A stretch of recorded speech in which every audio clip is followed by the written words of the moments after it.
बिस्मिल्लाहिर्रहमानिर्रहीम। रसूलुल्लाह सल्लल्लाहु अलैहि वआलिहि वसल्लम की निगाह नबुव्वत में पसंदीदा शौहर और बीवी कौन से हैं?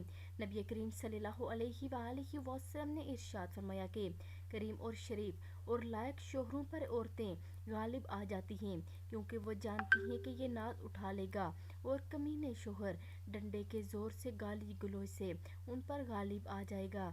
तो रसूलुल्लाह सल्लल्लाहु अलैहि वआलिहि वसल्लम फरमाते हैं कि मैं पसंद करता हूँ कि करीम रहूँ चाहे मगलूब रहूँ।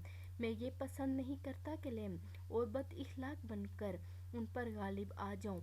नबी करीम सल्लल्लाहु अलैहि वआलिहि वसल्लम से पूछा गया कि कौन सी औरत बेहतर है, तो आप सल्लल्लाहु अलैहि वआलिहि वसल्लम ने फरमाया, जिसे शौहर देखे तो वो उसे खुश कर दे, जब कोई काम कहे तो इसकी अताअत करे और अपनी इज्जत की हिफाजत करे और इसकी मर्जी के खिलाफ माल खर्च ना करे।